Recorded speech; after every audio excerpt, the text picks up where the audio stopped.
ராத்திரி எல்லாம் ரோந்து போனா யாராவது சந்தேகத்துக்கு இடமான விதத்துல அவர் பார்த்தாருன்னா கண்டுபிடிச்சிடலாம் அப்படிங்கிறதுக்காக இவர் ராத்திரி தனியா ரோந்து போயிட்டு இருக்காரு. அந்த நேரத்துல போலீஸ் ஸ்டேஷன்ல இருந்து வித்யா கால் பண்றாங்க.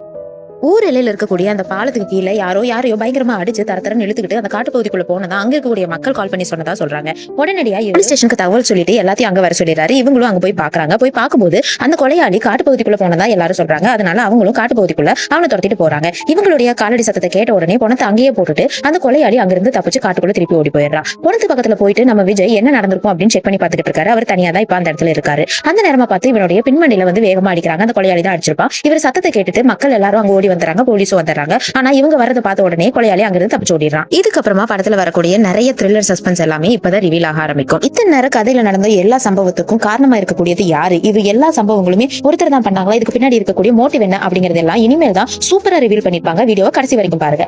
ஹீரோவோட தலையில பயங்கரமா அடிச்சதுக்கு அப்புறமா அந்த கொலகாரம் அங்கிருந்து ஓடிட்டான் இல்லையா, ஹீரோ மயக்கம் போட்டு விழுந்துறாரு. ஹீரோடைய டீம் தான் அவரை கூட்டிட்டு போய் ஹாஸ்பிட்டல்ல சேர்த்திருப்பாங்க. ஹாஸ்பிட்டல்ல மயக்க தெரிஞ்சு அவர் எந்திரிச்சு பாக்குறாரு. எந்திரிச்சு பார்க்கும்போது கான்ஸ்டபிள் கிருஷ்ணன் இந்த 3 கொலைகளை பத்தின ஒரு பயங்கரமான லீடர் நம்ம ஹீரோ கிட்ட சொல்றாரு.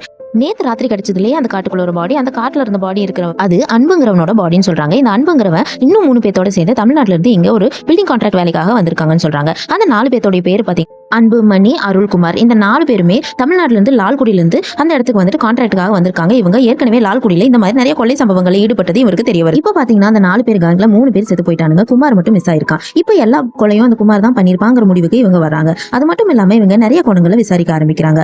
அப்படின்னா அந்த ஆனமலை பினான்ஸ்ல கொள்ளையடிச்சது இவங்க 4 பேரா தான் இருக்கும்னு ஒரு போலீஸ் சொல்றாரு. அப்போ நம்மளுடைய ஹீரோவுக்கு ஒரு டவுட் வருது. 4 பேரும் சேர்ந்து செஞ்சா அந்த பினான்ஸ் கம்பெனில கொள்ளை நடக்கிறதுக்கு முன்னத்த நாள் இரவே பாத்தீங்கன்னா அந்த ஒரு பணம் கிடைச்சது. அதுவும் 2 நாளைக்கு முன்னாடி அழுகி போன பணமா இருந்துச்சு. அது எப்படி சாத்தியமா இருக்கும்னு யோசிக்கிறாங்க. அப்ப இன்னொரு கான்ஸ்டபிள் அவருடைய ஐடியா சொல்றாரு. எப்படி 4 பேர் சேர்ந்து பிளான் பண்ணிருப்பாங்க. அதுல ஒருத்தன் எவனாவது பயந்து எஸ்கேப் ஆகணும்னு நினைச்சிருப்பான். இவன் வெளியே போனா நம்மள மாட்டி விட்டுருவாங்கிறதுக்காக மிச்சம் 3 பேர் சேர்ந்து அவனை கொண்டிருப்பாங்க.